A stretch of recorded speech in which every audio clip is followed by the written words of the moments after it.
എല്ലാവർക്കും Sindhu's food and സ്പൈസസിലേക്ക് സ്വാഗതം. ഇന്ന് നമ്മൾ വളരെ നൊസ്റ്റാൾജിക് ആയിട്ടുള്ള ഒരു ഈവനിങ് സ്നാക്കായിട്ടാണ് വന്നിരിക്കുന്നത്. ഇത് അരിയുണ്ടയാണ്.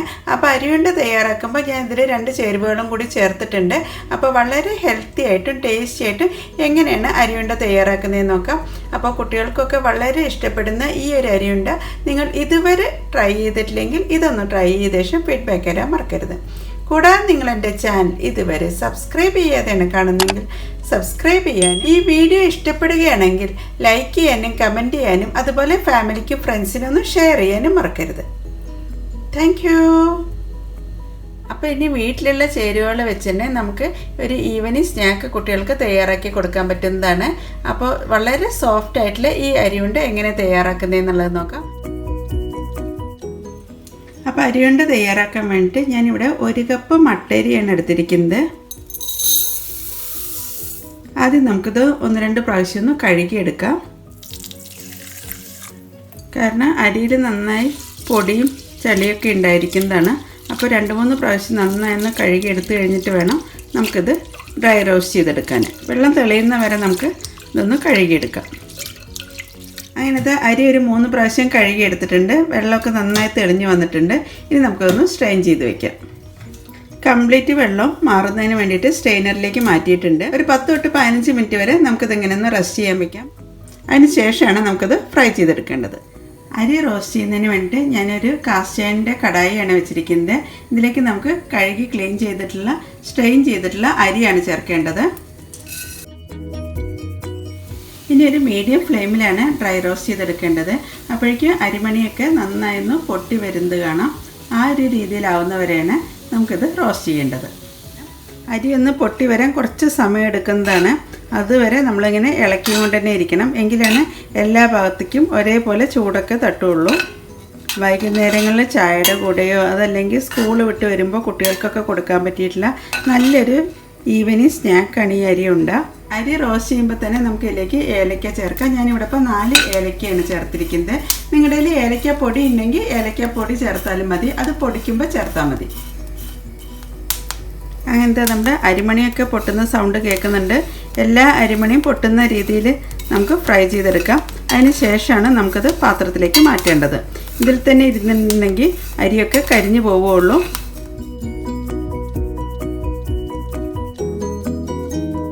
ഇനി ചൂടായി കിടക്കുന്ന പാനിലേക്ക് ചേർക്കേണ്ടത് കാഷ്നട്ടാണ്. ഞാനിവിടെ ഇപ്പോൾ 1/3 കപ്പ് കാഷ്നട്ടാണ് ചേർക്കുന്നത്. ഒരു 10-15 കാഷ്നട്ട് ചേർക്കാം. ഇതിൻ്റെ കൂടെ തന്നെ 1/3 കപ്പ് പീനട്ട് അഥവാ നിലക്കടലയും കൂടി ചേർക്കുന്നുണ്ട്. ഇത് നമുക്ക് നന്നായി റോസ്റ്റ് ചെയ്തെടുക്കാം.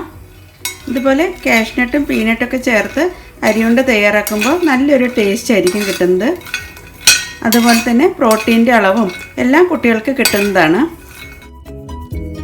നന്നായി റോസ്റ്റ് ആവുന്നവരെയാണ് ഇത് ഡ്രൈ റോസ്റ്റാണ് ചെയ്തെടുക്കേണ്ടത്. പാൻ നന്നായി ചൂടായി കിടക്കുന്നതുകൊണ്ട് തന്നെ പെട്ടെന്ന് തന്നെ കടലയും അതുപോലെ തന്നെ കാഷ്നട്ട് റോസ്റ്റായി കിട്ടുന്നതാണ്. കടലയൊക്കെ ഒന്ന് പൊട്ടി വരുന്നവരെയാണ് നമുക്കിത് റോസ്റ്റ് ചെയ്തെടുക്കേണ്ടത്. അങ്ങനത്തെ നമ്മുടെ കാഷ്നട്ടും പീനട്ടെല്ലാം നന്നായി റോസ്റ്റായി വന്നിട്ടുണ്ട്. ഈ ഒരു രീതിയിലാവുന്നവരെ നമുക്ക് റോസ്റ്റ് ചെയ്തെടുത്താൽ മതി. ഇനി നമുക്കിത് പാനിൽ നിന്നും എടുത്തു മാറ്റാം. ഇനി നമുക്ക് വേണ്ടത് തേങ്ങയാണ്. ഞാനിവിടെ ഇപ്പോൾ തേങ്ങ ചെറിയ പീസായിട്ട് കട്ട് ചെയ്തെടുത്തിട്ടുണ്ട്. നമുക്കിതൊന്ന് തേങ്ങാപ്പീരയാക്കി എടുക്കാം. 1 കപ്പ് അരിക്ക് 1 കപ്പ് തേങ്ങാപ്പീരയാണ് വേണ്ടത്. മിക്സിയിൽ തേങ്ങാപ്പീരയൊക്കെ ഒന്ന് അടിച്ചെടുത്തിട്ടുണ്ട്. ഈ ഒരു രീതിയിൽ തേങ്ങ അടിച്ചെടുത്ത് കഴിഞ്ഞുകൊണ്ട് തന്നെ എല്ലാ തേങ്ങാപ്പീരും ഈവനായിട്ട് അതായത് ഒരേ രീതിയിൽ തന്നെ പൊടിഞ്ഞ് കിട്ടിയിട്ടുണ്ട്. നമുക്ക് ഇതൊന്ന് റോസ്റ്റ് ചെയ്തെടുക്കാം. ഇനി നമുക്ക് ചൂടായി കിടക്കുന്ന പാനിലേക്ക് 1 കപ്പ് തേങ്ങാപ്പീരയാണ് ചേർക്കുന്നത്. നന്നായി വറുക്കേണ്ട ആവശ്യമൊന്നുമില്ല. ഈ തേങ്ങയിലെ വെള്ളമായി ഒന്ന് പോകുന്നവരെയാണ് നമുക്കൊന്ന് വറുത്തെടുക്കേണ്ടത്. ഇതുപോലെ തേങ്ങ വറുത്തിട്ട് അരിയുണ്ട തയ്യാറാക്കുകയാണെങ്കിൽ കുറച്ച് ദിവസം കൂടി കൂടുതലായിട്ട് കേടുകൂടാതെ ഇരിക്കുന്നതാണ്. പച്ച തേങ്ങാപ്പീര വെച്ചിട്ട് നമുക്ക് ഈ അരിയുണ്ട തയ്യാറാക്കാവുന്നതാണ്. പക്ഷെ അങ്ങനെ ആകുമ്പോൾ അരിയുണ്ടയ്ക്ക് പിറ്റേ ദിവസം അല്ലെങ്കിൽ 2 ദിവസം കഴിയുമ്പോഴേക്കും ഒരു എണ്ണച്ചുക്ക് അടിക്കുന്നതാണ്. ഇങ്ങനെ റോസ്റ്റ് ചെയ്തിട്ട് തയ്യാറാക്കുകയാണെങ്കിൽ 2 ആഴ്ച വരെയൊക്കെ കേടുകൂടാതെ നമുക്ക് പുറത്ത് തന്നെ സൂക്ഷിക്കാവുന്നതാണ്. എപ്പോഴും അരിയുണ്ട തയ്യാറാക്കുമ്പോൾ ഫ്രഷ് ആയിട്ടുള്ള തേങ്ങ വെച്ചിട്ട് തന്നെ തയ്യാറാക്കണം. ഫ്രീസറിൽ വെച്ചിട്ടുള്ള തേങ്ങ വെച്ച് തയ്യാറാക്കി കഴിഞ്ഞിട്ടുണ്ടെങ്കിൽ അത്ര ഒരു ടേസ്റ്റ് കിട്ടില്ല. ഇതുപോലെ റോസ്റ്റ് ചെയ്ത് കഴിഞ്ഞിട്ടുണ്ടെങ്കിൽ കുറച്ച് ദിവസം കൂടി അരിയുണ്ട എടുത്ത് വയ്ക്കാവുന്നതാണ്. അങ്ങനത്തെ തേങ്ങയും ഈ ഒരു രീതിയിലാവുന്ന വരെയാണ് റോസ്റ്റ് ചെയ്തെടുത്തിരിക്കുന്നത്. വല്ലാണ്ട് റോസ്റ്റ് ചെയ്ത് ചുമന്ന കളറൊന്നും ആവേണ്ട ആവശ്യമില്ല. ആ വെള്ളമയം പോകുന്ന വരെയാണ് നമുക്കൊന്ന് റോസ്റ്റ് ചെയ്തെടുക്കേണ്ടത്. ഇനി നമുക്കിത് വേറൊരു പാത്രത്തിലേക്ക് തണുക്കാനായിട്ട് മാറ്റി വയ്ക്കാം. ഇനി നമുക്കിതിലേക്ക് മധുരത്തിന് വേണ്ടിയിട്ടുള്ള ശർക്കര ഒന്ന് പാനിയാക്കി എടുക്കാം. ഒരു 3-4 ശർക്കര മതിയാവും. പിന്നെ ഇതിലേക്ക് ഒരു 1/4 കപ്പ് വെള്ളവും ചേർത്ത ശേഷമാണ് ഇത് പാനിയാക്കി എടുക്കേണ്ടത്. നല്ല ഡാർക്ക് കളറുള്ള ശർക്കരയാണെങ്കിൽ നല്ല കറുത്ത ഉണ്ട തന്നെ നമുക്ക് കിട്ടുന്നതാണ്. പക്ഷേ എൻ്റെ കയ്യിലുള്ള ശർക്കര അത്ര ഡാർക്ക് കളറല്ല. അപ്പോൾ ഇതെല്ലാം ഒന്ന് മെൽറ്റാവുന്നവരെ നമുക്കൊന്ന് തിളപ്പിച്ചെടുക്കാം. ഒരു നൂൽപ്പരുവം ആവേണ്ട ആവശ്യമൊന്നുമില്ല, ജസ്റ്റ് ഒന്ന് ഉരുക്കി കിട്ടിയാൽ മതി. അങ്ങനെ നമ്മുടെ അരി വറുത്തതെല്ലാം തണുത്തിട്ടുണ്ട്. ഇനി നമുക്കിത് മിക്സിയുടെ വലിയ ജാറിൽ ചേർത്ത ശേഷം ഒന്ന് പൊടിച്ചെടുക്കാം. അങ്ങനെ മിക്സിയുടെ വലിയ ജാറിലേക്ക് ഞാൻ അരി വറുത്തത് കംപ്ലീറ്റ് ആയിട്ട് ചേർത്തിട്ടുണ്ട്. ഇനി നമുക്കിതിലേക്ക് കാഷ്യൂനട്ടും അതുപോലെ പീനട്ടുമാണ് ചേർക്കേണ്ടത്. ചെറിയ ജാറാണെങ്കിൽ ഒരു 3-4 പ്രാവശ്യമായിട്ട് പൊടിച്ചെടുക്കേണ്ടി വരും. അതുകൊണ്ടാണ് ഞാനിപ്പോൾ വലിയ ജാർ എടുത്തിരിക്കുന്നത്. ഇനി നമുക്കിതിലേക്ക് ഒരു നുള്ളു ഉപ്പും കൂടി ചേർക്കാം. എന്നിട്ട് നന്നായി ഒന്ന് പൊടിച്ചെടുക്കാം. അങ്ങനെ നമ്മൾ അരിയൊക്കെ നന്നായി പൊടിച്ച് വന്നിട്ടുണ്ട്. ഈ ഒരു രീതിയിലാണ് പൊടിഞ്ഞ് കിട്ടിയിരിക്കുന്നത്. ഇനി നമുക്ക് ഇതിലേക്ക് റോസ്റ്റ് ചെയ്ത് വെച്ചിട്ടുള്ള തേങ്ങയും കൂടി ചേർത്ത് ഒന്നും കൂടി ഒന്ന് മിക്സ് ചെയ്തെടുക്കാം. അങ്ങനെ ഇതിലേക്ക് റോസ്റ്റ് ചെയ്ത് വെച്ചിട്ടുള്ള തേങ്ങയും കൂടി ചേർക്കുന്നുണ്ട്. എന്നിട്ട് ജസ്റ്റ് ഒന്ന് കറക്കിയെടുത്താൽ മതി. ഓൾറെഡി തേങ്ങയൊക്കെ നന്നായി പൊടിഞ്ഞിട്ടുള്ളത് തന്നെയാണ്. അങ്ങനെ തേങ്ങയായിട്ട് നന്നായി ഒന്നും കൂടി ഒന്ന് അടിച്ചെടുത്തിട്ടുണ്ട്. ഈ ഒരു രീതിയിലാവുന്നവരെ അടിച്ചെടുത്താൽ മതി. ഇനി നമുക്കിതൊരു പാത്രത്തിലേക്ക് ചേർക്കാം. അങ്ങനെ ഒട്ടും വെള്ളമയമില്ലാത്ത പാത്രത്തിലേക്ക് നമ്മൾ അടിച്ചു വെച്ചിട്ടുള്ള തേങ്ങാക്കൂട്ടും അതുപോലെ തന്നെ അരി വറുത്തതും എല്ലാം കൂടി പൊടിച്ചതാണ് ഇതിലേക്ക് ചേർത്തിരിക്കുന്നത്. അപ്പോഴേക്കും നമ്മുടെ ശർക്കരപ്പാനിയെല്ലാം നന്നായി മെൽറ്റായി വന്നിട്ടുണ്ട്. ഈ ഒരു രീതിയിലാവുന്നവരെ മെൽറ്റാക്കി എടുത്താൽ മതി. ഇനി നമുക്ക് ഫ്ലെയിം ഓഫ് ചെയ്യാം. അങ്ങനെ എല്ലാ മിക്സ് നന്നായി ഒന്നും കൂടി ഒന്ന് ഇളക്കി യോജിപ്പിച്ചിട്ടുണ്ട്. ഇനി നമുക്കിതിലേക്ക് ശർക്കരപ്പാനി ചേർക്കാം. അരിച്ച് ചേർക്കുന്നതാണ് നല്ലത്. ചിലപ്പോൾ ശർക്കരപ്പാനിയിൽ കല്ല് പൊടിയൊക്കെ ഉണ്ടാവാനുള്ള ചാൻസ് ഉള്ളതാണ്. അത് ഒരു ഇളം ചൂടോട് കൂടി തന്നെയാണ് നമ്മളിതിലേക്ക് ചേർക്കുന്നത്.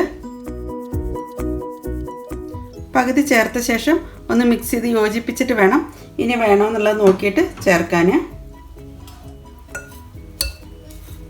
ഉണ്ട പിടിക്കുന്ന ആ ഒരു രീതിയിലാവുന്നവരെയാണ് നമുക്കിതിലേക്ക് ശർക്കരപ്പാനി ചേർക്കേണ്ടത്.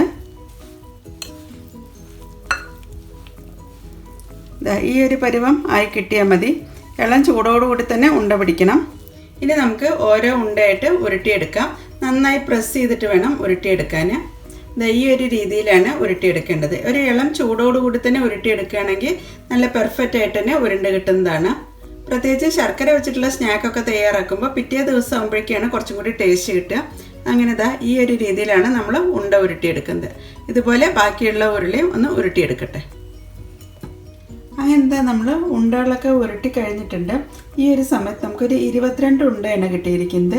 ഇതിപ്പോൾ ചെറിയ ഉണ്ടയായതുകൊണ്ടാണ് 22 എണ്ണം കിട്ടിയത്. ഇല്ലെങ്കിൽ ഒരു 17-18 ഉണ്ടയൊക്കെ നമുക്ക് 1 കപ്പ് അരി വെച്ച് നമുക്ക് തയ്യാറാക്കാൻ പറ്റുന്നതാണ്. തേങ്ങയൊക്കെ വറുത്ത് തയ്യാറാക്കിക്കൊണ്ട് തന്നെ നമുക്കിത് 2 ആഴ്ച വരെയൊക്കെ പുറത്ത് സൂക്ഷിക്കാവുന്നതാണ്. അതിൽ കൂടുതൽ 1 മാസം വരെയൊക്കെ സൂക്ഷിച്ച് വയ്ക്കാനാണെങ്കിൽ ഫ്രിഡ്ജിൽ സൂക്ഷിക്കാവുന്നതാണ്. അപ്പോൾ വളരെ ടേസ്റ്റി ആയിട്ട് ഹെൽത്തി ആയിട്ടുള്ള ഈ അരിയുണ്ട്. എല്ലാവരും ട്രൈ ചെയ്ത ശേഷം ഫീഡ്ബാക്ക് തരാൻ മറക്കരുത്. അപ്പോൾ നമുക്കതൊന്ന് പൊട്ടിച്ച് നോക്കാം.